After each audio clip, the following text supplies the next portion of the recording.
ओम गंग गणपते नमः। आप सभी का आपके अपने चैनल पर बहुत बहुत स्वागत है। आप सभी पर ईश्वर की कृपा सदा बनी रहे। ओम ह्रीं क्लीं दशामाते सर्वकार्य सिद्धिं देहि नमः। एक वृक्ष पर नर और मादा दो पक्षी रहते थे। उनके कोई संतान नहीं थी। अन्य पक्षी मादा पक्षी को बांझ कहकर उससे घृणा करते थे। मादा चिड़िया बच्चे न होने के कारण बहुत दुखी रहती थी। एक दिन वह अपनी स्थिति पर विचार करती हुई अकेले नदी पर पानी पीने गई। वहां पर स्त्रियां दशा माता का डोरा ले रही थीं। उनका एक डोरा बच गया था। उन्हें कोई उच्च वर्ग की स्त्री दिखाई नहीं दे रही थी जिसे वह डोरा देती। उन्होंने सोचा कि इस चिड़िया के गले में इस डोरे को बांध देते हैं। यह यहाँ रोज आकर कथा सुन लिया करेगी। इसे पूजन की विधि बता देंगे तो यह भी पूजन के दिन पूजा कर लेगी। तदनुसार उन्होंने चिड़िया के गले में दशा माता का डोरा बांध दिया और उसे समझा दिया कि प्रतिदिन 9 दिन तक यहाँ आकर कहानी सुन लिया करो। 10वें दिन 21 गेहूं के दाने लाकर उनमें से एक दाना दशा माता के नाम से नदी में डाल देना और बाकी 20 दाने तुम स्वयं खा लेना। चिड़िया ने 9 दिन तक नियम पूर्वक दशा माता की कहानी सुनी। 10वें दिन स्त्रियों द्वारा बताई गई विधि के अनुसार डोरा एवं एक गेहूं का दाना नदी में डालकर पारण किया। कुछ दिनों बाद उस चिड़िया के बच्चे हो गए। अन्य चिड़ियों को बड़ा आश्चर्य हुआ कि इसे तो बच्चे होते ही नहीं थे, अब बच्चे कैसे होने लगे। वह चिड़िया बोली, जब मुझे बच्चे नहीं होते थे तो सब मुझे बांझ कहकर दुत्कारते थे। अब मुझे दशा माता की कृपा से बच्चे होने लगे हैं। चिड़ियों के पूछने पर उसने दशा माता का डोरा लेने का सारा हाल कह सुनाया और पूजा की विधि का वर्णन भी किया। तब से जंगल की सारी चिड़ियां दशा माता का व्रत करने लगी। जिस प्रकार चिड़िया के दिन दशा माता ने फेरे, वैसे ही वह हम सबकी दशा ठीक करें। प्रेम से बोलिए दशा माता की जय। दशा माता की एक अन्य कथा। पुराने समय की बात है कि एक घर में एक देवरानी जिठानी थी। वे दोनों निसंतान थीं। वे मेहनत करके पेट पालती थी। दोनों व्रत पूजन कुछ भी नहीं करती थी। एक दिन दोनों प्रातःकाल गांव में आग लेने गईं। उस दिन गांव में दशा माता का पूजन था, इसीलिए उन्हें किसी के यहाँ से भी आग नहीं मिली। आग न मिलने पर जेठानी देवरानी से बोली, आज हम दोनों का भी व्रत रहेगा। शाम को आग मिलने पर ही रसोई बनाकर भोजन करेंगी। शाम हो जाने पर जेठानी अपनी पड़ोसन के यहाँ से आग लेने गई। पड़ोसन ने उसे आदरपूर्वक बैठाया। जेठानी ने पड़ोसन से पूछा, दशा माता का पूजन करने से क्या होता है। पड़ोसन ने बताया कि जिस बात की इच्छा करके डोरा लिया जाता है वह इच्छा पूर्ण हो जाती है।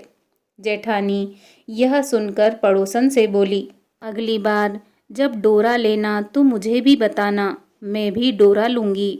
जेठानी जैसे ही आग लेकर घर से बाहर आई तो उसे गाय चरकर आती दिखाई दी। ग्वाला पीछे आ रहा था। उसके कंधे पर एक बछड़ा था और एक गाय बछड़े को चाटते हुए चली आ रही थी।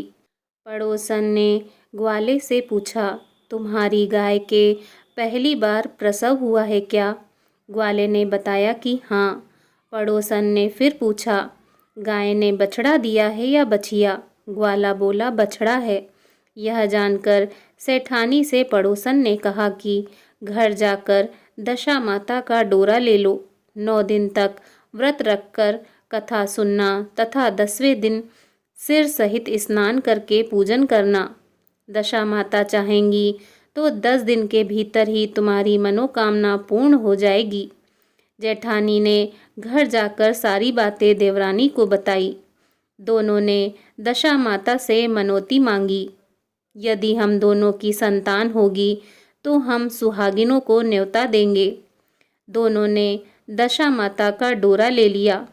दशा माता की कृपा से डोरे की पूजा से पहले ही दोनों देवरानी जेठानी गर्भवती हो गई। 9 महीने 9 दिन के बाद दोनों के यहाँ 2 लड़कों ने जन्म लिया। बालकों के नामकरण संस्कार के बाद देवरानी ने जेठानी से कहा, हमने जो सुहागिनों को न्योतने की मनौती मांगी थी उसे अब पूरा कर लेना चाहिए। जेठानी ने कहा कि अभी ऐसी क्या जल्दी है।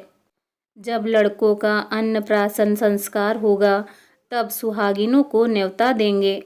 जब लड़कों का अन्नप्राशन संस्कार हुआ तब देवरानी ने जेठानी से सुहागिनों को न्योतने की बात कही, परंतु जेठानी ने बात को टाल दिया और कहा कि लड़कों के मुंडन संस्कार पर सुहागिनों को न्योता देंगे।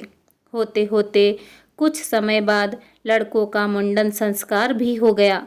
देवरानी ने जेठानी को सुहागिनों के न्योतने की बात कही। जेठानी बोली, लड़कों की सगाई के समय ही सुहागिनें न्योती जाएंगी। लड़के बड़े हो गए, उनकी सगाई भी हो गई, परंतु जेठानी ने अब की बार भी सुहागिनें नहीं न्योती।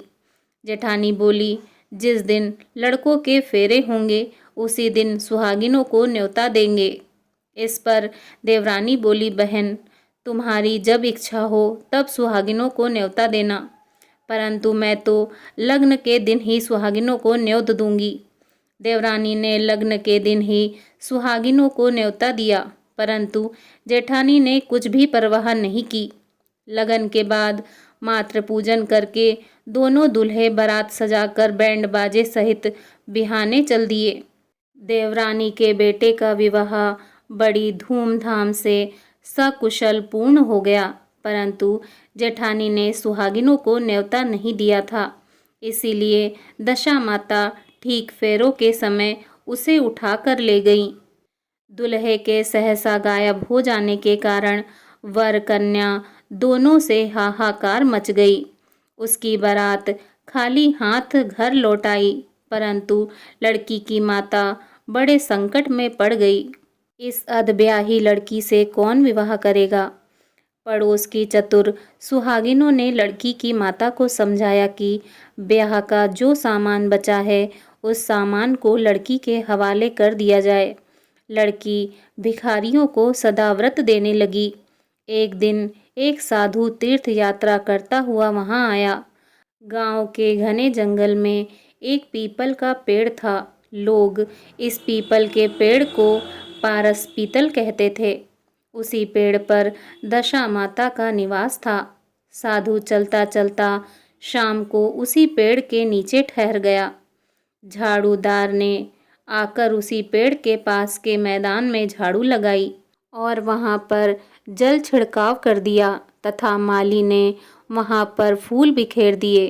तब अनेक देवता अनेक प्रकार की पोशाक पहनकर आने लगे तथा स्थान पर बैठने लगे। सबसे बाद में स्वर्ग के राजा इंद्र का सिंहासन उतरा। इसी के साथ स्वर्ग की अप्सराएं आकर सिंहासन के चारों ओर नाचने लगी। उसी समय अधब्याहे लड़के को गोद में लेकर दशा माता पीपल के पेड़ से नीचे उतरी। इंद्र के साथ स्वर्ग से एक सूरा गाय भी आई थी। उसने 2 गिलास दूध दिया था। लड़के ने अधब्याही के भाग का 1 गिलास दूध अलग रख दिया और दूसरे गिलास का दूध भी पी लिया। जब तक अप्सराओं का नाच गान होता रहा, दशा माता लड़के को गोद में लेकर बैठी रहीं। प्रातःकाल होते ही देवताओं का दरबार भंग हुआ। साधु भी वहां से चलकर गांव में आया। साधु महाराज गांव में भिक्षा मांगते मांगते अधब्याहे लड़की के घर पहुंचा। लड़की ने आदर पूर्वक साधु को बैठाया और भोजन तैयार किया। लड़की ने 3 पत्तल परोस कर रखे। पहली पत्तल अध ब्याहे अपने पति के लिए रखी, दूसरी पत्तल बाबा जी के सामने रखी और एक पत्तल अपने सामने रखी। बाबा ने अपने आप कहा, वाह, जो बात मैंने रात को वहाँ देखी थी वही बात यहाँ भी देखने को मिल रही है। लड़की ने पूछा, क्या बात है बाबा जी? साधु ने बात टालते हुए कहा, हम बैरागी लोग हैं, ऐसी अनेक बातें कहते रहते हैं। तुम्हें ऐसी बातों से क्या मतलब?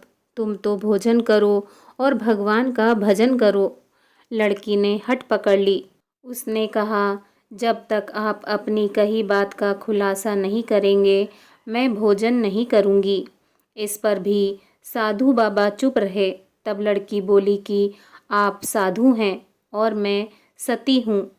आप या तो अपने कथन को स्पष्ट कीजिए कि आपने रात में क्या देखा, नहीं तो मैं आपको श्राप दे दूँगी। तब साधु बाबा ने रात का सारा किस्सा कह सुनाया। यह सुनकर लड़की ने बाबा के साथ पीपल के पेड़ के पास जाने का निश्चय कर लिया। साधु बाबा आगे आगे चले और लड़की उनके पीछे पीछे चलती रही। साधु बाबा लड़की को पारस पीपल के पास छोड़कर चले गए। संध्या होने पर नित्य की तरह झाड़ूदार ने झाड़ू लगाई, भिस्ती ने अपने मस्क से पानी का छिड़काव किया और माली ने फूल बिछाए। देवताओं के राजा इंद्र आए। अप्सराओं का नाच गान प्रारंभ हो गया। उसी समय दशा माता पीपल के पेड़ पर से उतरकर दरबार में बैठ गईं। लड़के ने सूरा गाय का दूध लिया और एक गिलास अधब्याही लड़की के लिए रख दिया। जैसे ही लड़के ने दूध का गिलास मुंह पर लगाया, त्यों ही लड़की दूसरा गिलास हाथ में लेकर वर के सामने आ गई। वह बोली, अपना भाग लेने के लिए मैं उपस्थित हूँ। मेरे लिए क्या आज्ञा है? मैं सेवा करने के लिए तैयार हूँ। तब लड़का बोला, मैं इस तरह से तुमसे नहीं मिल सकता। मैं दशा माता की सेवा में रहता हूँ। मुझे अभी दरबार में जाकर दशा माता की गोद में बैठना होगा। यदि तुम्हें मुझसे प्यार है तो दशा माता को प्रसन्न करके उनसे मुझे अपने लिए मांग सकती हो, तब मैं तुम्हारा हो सकता हूँ। लड़का दूध पीकर दशा माता की गोद में जाकर बैठ गया। लड़की अप्सराओं के साथ नाचने गाने लगी। जब सवेरा हुआ तो दशा माता ने इस नई लड़की को बुलाकर पूछा, तुम कौन हो? तुम्हारे नाचने से मैं बहुत प्रसन्न हुई। जो कुछ मांगना है मांग लो। लड़की ने दशा माता से वचन ले लिया कि मैं जो कुछ मांगूं वह आप मुझे प्रदान करेंगी। तथास्तु कहने के बाद लड़की ने दशा माता से अपने पति को पकड़कर कहा, मुझे यही चाहिए। दशा माता ने कहा, तूने मांग तो लिया, मैं तुझे यह देती नहीं, परंतु मैं वचन दे चुकी हूँ। इसी कारण मैं तेरे पति को तुझे वापस देती हूँ। राजा इंद्र ने पूछा कि भगवती, यह सब क्या राज है? मैं इस राज को जानना चाहता हूँ। तब दशा माता ने बताया कि यह लड़का मेरे वरदान से ही प्राप्त हुआ था और इसकी माता ने मनौती मांगी थी कि लड़का पैदा होने पर मैं सुहागिनों को न्योता दूंगी, परंतु उसने अभी तक अपना वचन पूरा नहीं किया। इसी कारण मैं इस लड़के को विवाह मंडप से उठा लाई थी। यह लड़की इसकी अधब्याही पत्नी है और पतिव्रता है। पतिव्रता होने के कारण यह देव समाज में पहुंचकर मुझसे अपना पति मांग रही है। दशा माता के ऐसे वचन सुनकर इंद्र सहित सभी देवताओं ने वर वधू के ऊपर पुष्प की वर्षा की। तब तक साधु बाबा भी वहां पर आ गए। साधु बाबा दुल्हा और दुल्हन को साथ लेकर गांव की ओर चल पड़े। जब ये तीनों गांव के समीप पहुंचे तो गांव वालों ने दुल्हा दुल्हन को देखकर लड़की के पिता को सूचना दी कि तुम्हारी पुत्री अपने दूल्हे के साथ आ रही है। जिस दिन से लड़की चली गई थी तो उसके पिता ने लोक अपवाद के कारण डर से बाहर निकलना बंद कर दिया था। गांव वालों की यह बात सुनकर भी उसने घर के किवाड़ बंद कर लिए। उसने समझा कि लड़की साधु बाबा के साथ आ रही होगी, इसीलिए लोग मेरा उपहास कर रहे हैं। जब गांव के गणमान्य व्यक्तियों ने भी यही बात बताई, तब उसने घर के किवाड़ खोले और बाहर निकला। जब उसने सचमुच अपने द्वार पर लड़की और दामाद को खड़े देखा तो उसकी प्रसन्नता का ठिकाना नहीं रहा। लड़की के पिता ने इस खुशी के मौके पर बहुत दान पुण्य किया और फिर से विवाह की तैयारी की। लड़की ने अपनी माता से कहा कि इस तरह से विवाह नहीं होगा। पहले दूल्हे की माता सुहागिनों को न्योता देकर बारात लेकर आए, तब विवाह नेग पूरे किए जाएंगे। लड़की के पिता ने लड़के के घर पर खबर भेजी। लड़के की माँ ने पहले सुहागिनों को न्योता दिया, तब बारात चली। बड़ी धूमधाम से विवाह हुआ। वर वधू दोनों अपने घर पर आ गए। वधू की खुशी में लड़के के माता पिता ने दोबारा सुहागिनों को न्योता दिया। उसी समय से विवाह के दिन वर के घर पर सुहागिनों को न्योता देने की प्रथा चली आ रही है। दशा माता ने जिस तरह सती की दशा बदली और उसका कल्याण किया, वैसे ही दशा माता हम सभी का कल्याण करे। प्रेम से बोलिए दशा माता की जय। जय हो माँ, आपकी सदा ही जय हो।